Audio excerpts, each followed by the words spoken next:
My name's Mike Reid and I'm the owner and operator of handcraftedleather.co.uk.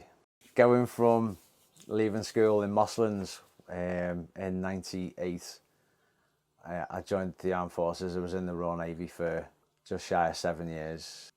To ending up in a shed doing leather work for myself. It's been a long way through loads of contracting and engineering and many interests, always centered around the outdoors, something to do with the past, whether it would be mountain men in America, the fur trappers, the fur traders, the voyageurs, bushcraft and wilderness survival. I've always found that natural materials, canvases, cottons, leathers, have always really appealed to me, rather than the modern synthetic super light equivalents. But I always wanted more authentic equipment and I could never really find what I wanted or afford it.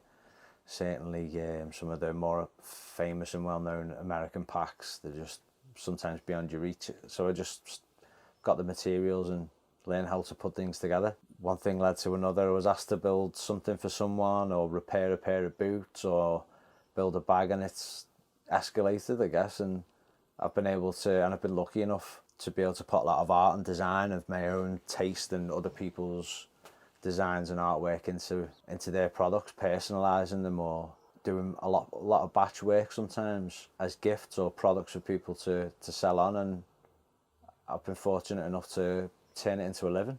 I started off with just 3 tools, an old Stanley knife. I didn't have a replacement blade, so I used to sharpen that between uses to keep it as sharp as I could back then, which is pretty pitiful to these standards. A kitchen fork, which is sharpened the 4 teeth on, the four tines, so that I could still keep some kind of equal distancing when I was stitching. And a piece of old antler with a really big, hefty leatherworking needle glued into it, and that's it. That's all I started off with. I think the very first thing, oh, and the thread as well, some bowstring that I split, synthetic sinew, and that's what I used to do. I used to split it down into thinner fibres because it was quite thick, and that's how I used to bind things together. That and super glue. Pretty shoddy, but they done their job, and I know for a fact some of the items are still kicking about and still getting used today. God, it's crazy. I couldn't believe it. Started off with a fork. That's what I used to do for me stitching, man. That's crap. God, I wish it was so simple now. Look at, like one of these is like 90 quid each, and I started off with a fork. Good times. It was so easy when it was simpler. The gentleman who inspired me the most and has taught me the most is called Richard Bethel, and he's in Ruthin, and he was classically trained as a saddler. He makes extremely high class leather goods for very big, very famous 7-star hotels all around the world, and he's constantly in demand. And the biggest thing for him is, if it's not right, it don't go. The smallest scratch from a nail anywhere, one stitch might look slightly smaller, nobody else would see it but him, and he'd know, and that's not good enough. So that goes on it doesn't leave the workshop. 5, maybe 6 years ago I met him, and he gave me my first pieces of leather, and I've still got one of the very first things I made with that leather as well, like a little card wallet, nothing fancy, but I'll never get rid of it. It's been my test piece. Whenever I go and buy new tools, it used to always be in my pocket, and he used to get told off by the suppliers, that's really nice, what you brutalising your wallet for, testing the tools, you know, to see what they're like. He's the guy, when I make something, he's one of the first people I want to show it to, because I want him to see how I've progressed because of what the little knowledge and the tools that he loaned me. Have pushed me on massively all the way through, and he still supports me now, and he's probably one of the top 3 people I look for feedback from always. So thank you very much, Richard. Guys like Jim Linnell and Steve Yazek, those guys learnt from the man, I guess, Al Stolman, and I've got a lot of his books, the original ones. I try and collect them and keep them tucked aside. a guy called Ginger Guest as well. He's in Bolton. He trained under Al Stolman in the 70s, I believe, or 60s. And I've been and spent time with him and learned a lot from him, and a lot about the tools as well. A fella called Don Gonzalez in America, Don Gonzalez, or DG Salary in Texas.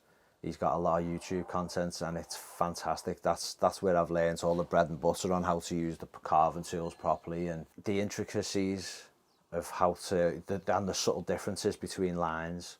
Big difference in shadings and background textures and things.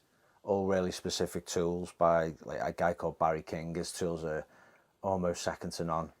And the leather angler swivel knives, which is what you cut your patterns into the leather with. Those tools are absolutely amazing. Importing any kind of specialist tool, especially from America, gets really ridiculously expensive with your import charges. And politics aside, the only time I'll ever mention the Brexit word is gonna maybe go against me now and other traders like me, is being able to import some of these American tools now being sold in Europe, and the cost difference is insane. It's dramatic. We're talking at least a third worth of savings. The three things I wish I'd known before I started on leatherwork, the three biggest lessons I've learned, have got to be quality. Number one is quality.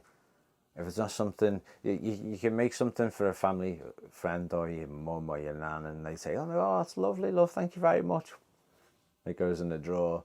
You know, sometimes you want to make, everything you make wants to be the thing they want to tell people, everybody about. They want to show it off. Look at this belt I made here, or, you know, I got this belt for if it's a customer. It wants to be their pride and joy. That's got to be number one, quality over everything. The second one is still quality, but it's quality tools. Any tradesman can put a job together with a blunt saw and a dodgy chisel, but if you've got the right tool and it's a quality tool, it might cost you a lot of money, £30-40 for a single stamp, or £200 for a swivel knife. That all it does is cut leather. That's it. Literally, its only job is to cut leather, but it cuts leather better than a cheap one, just because you're starting off. Yeah, you've got to balance up whether you're gonna like it or not with quality tools. There's your second clap. You've got to balance up quality tools with your experience and the money that you've got available, but don't just naturally assume that the 20 quid one is going to work just as good as the 220 quid one, because there's such a world of difference. Tip number 3 would be time. No matter if you've had some bad news, if you've had a bit of stress or a bit of money troubles, stay out of the workshop, because all you're going to do is cost yourself money in ruined leather. And you've got to ruin a lot of leather and go through a lot of stitches and cut your fingers and bleed on it. You've got to prick it and put the stitching all through the leather and into your hand and bleed on it. Drop the tool and break it, or ruin the stitching, or, you know, so many different things. It's like a tattooist. Someone else compared this job, leatherworking, to tattooing. Up until the very last stroke, you can completely and utterly fuck it all up, and you can't go back other than to remake it all. You can't undo it. If you've got something on your mind, don't go in the workshop, because your mind won't be in it. You've got to be 100% when you're at the bench, or when you're at the sewing machine, or whether you're hand stitching, because if you injure yourself and you can't work anymore, or you've got to remake it, it's cost. Travelling back in time, of like, if I could meet my 18-year-old self 20 years, where's that gone? 20 years ago. It was my birthday on Monday. I don't know, I'm conflicted actually whether what I'd tell myself, stay in the forces. If I'm at the point now, I'd only have 2 years left to go. I'd have been 20 years deep, 21 years because I joined up as a junior. I'd be 21 years deep and 2 years away from a big golden handshake and a pension for the rest of my life. Saying that, I would have definitely have done and seen a lot more of what little I did see, and that affected me enough. So I think 7 years and leaving for the wrong reasons, possibly at the right time, was the right thing to be. It was my path. I worked offshore and on the oil rigs for years, and heavy engineering. A lot of loss, a bit of love, a lot of kids. And it's led me here. I've said this to you. I still don't want to I still don't know what I want to do when I grow up. I think I've sussed it out. I've, I've bet my life on it. I've bet my living on it.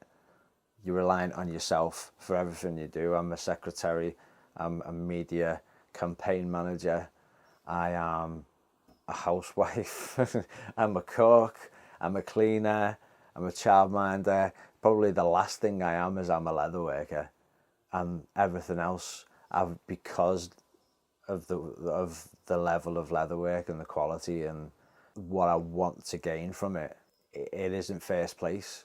It should be, absolutely should be. It's the thing I wake up thinking of, and it's the thing I go to sleep sometimes thinking of too.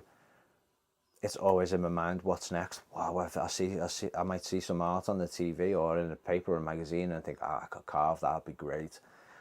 But the time ratios, I'm more effective and I do more work of a night than what I do during the day, because having a family and because I can. I'm not having to be out of the house in a full-time job to earn my money, to keep everything, and then come home, deal with all of those other things, all those many other hats that I wear, and then go to the leatherwork. I'm more productive because of it, I think. It's weird. These questions are way too serious. You're making me think too much. I just like to draw shit on leather, man.